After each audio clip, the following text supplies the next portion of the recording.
And then when she is running back on the other end of the court, it seems like she's grabbing her groin area.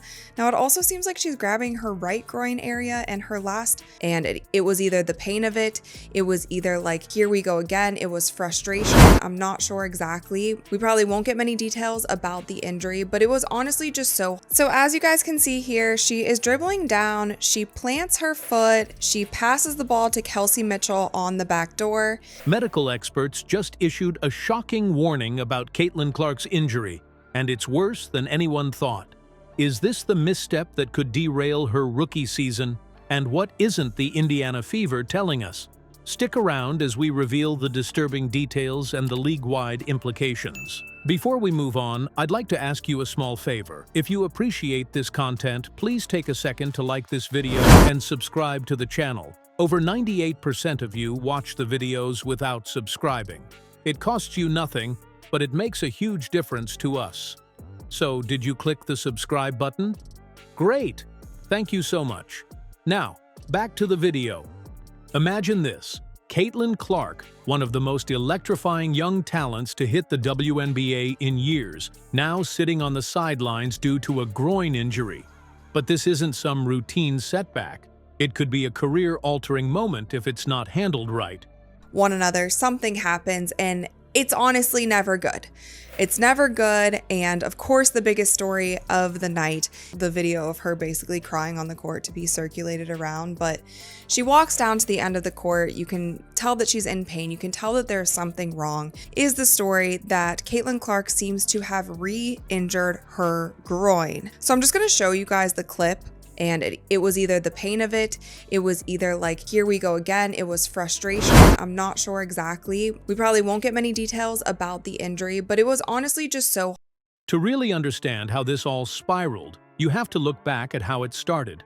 Not long ago, Clark was recovering from a quad strain, yet somehow, almost out of nowhere, she returned to the court in record time. Fans were thrilled to see her back, but what if that decision came at too high a cost? Medical experts are starting to connect the dots, and they're saying that rushing her rehab for the quad injury might have led directly to her groin strain. It's a classic domino effect. One injury forces compensation from other parts of the body. And with something as delicate as a groin strain, it's no small issue. Athletes who've suffered similar injuries know how frustrating they are. It's not just the pain, it's how stubborn the recovery process can be. For basketball players, whose movements demand constant change of direction, sudden acceleration, and awkward pivots, the groin is under constant strain. It's no wonder injuries like this tend to linger or, even worse, flare back up if they're rushed. Think about NBA players like Kevin Durant, who famously dealt with prolonged issues stemming from compensation injuries. His Achilles rupture came after returning too quickly from a calf strain, and the parallels here are hard to ignore.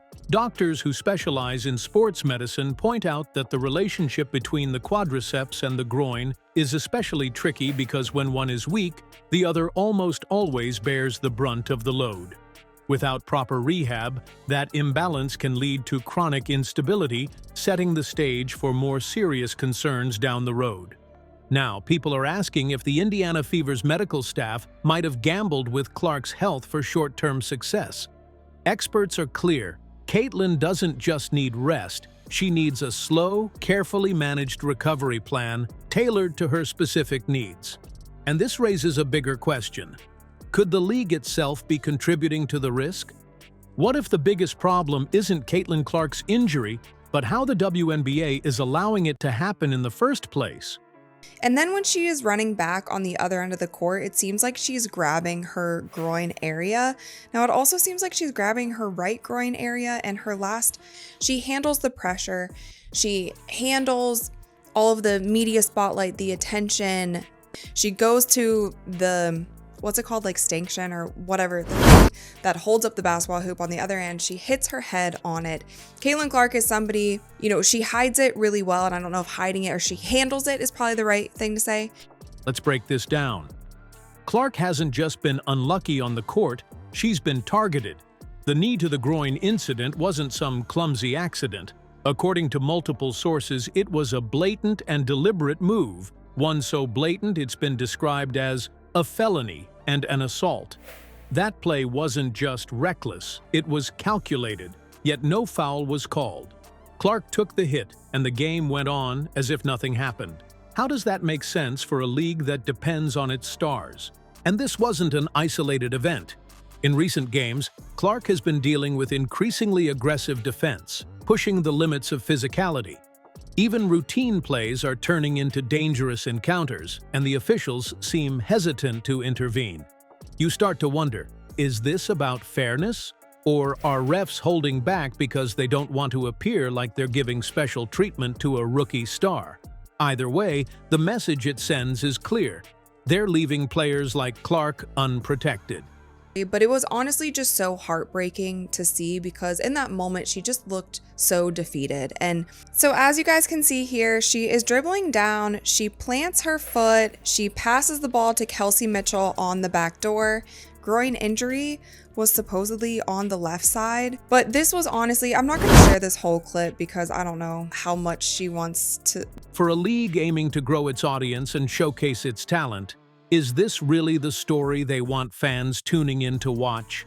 Here's the kicker. This isn't just bad for Clark, it's bad for everyone. If these incidents keep happening without consequences, the door opens for things to get even uglier. Some are already calling it a Survivor WNBA edition, where targeting key players becomes part of the strategy. And don't forget who gets hurt in the process: the league itself. What happens when fans see star players sidelined not because of competition, but because of violence? It doesn't just hurt the integrity of the game, it damages the reputation of the WNBA and everything it's trying to build. The solution isn't complicated. She is fighting back tears and she walks straight over to the bench. Now, when she goes over to the bench, she starts crying. And I've honestly never seen Caitlyn Clark, the expectations of how she performs on the court, the expectations of the ratings for her games, cry on the court, except when she lost the national championship game. She keeps it together no matter what is happening. But you could just tell that something happened on that play. There have to be stricter policies, fines, suspensions, even bans if necessary. If the league doesn't step in, what message does that send about its priorities?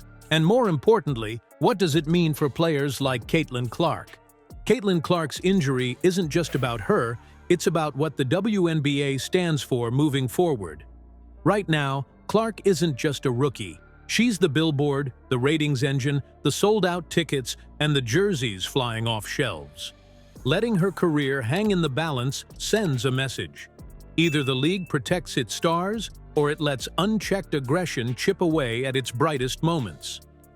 The Indiana Fever and the WNBA need to act now, not just for Clark's long-term health, but for the future of women's basketball.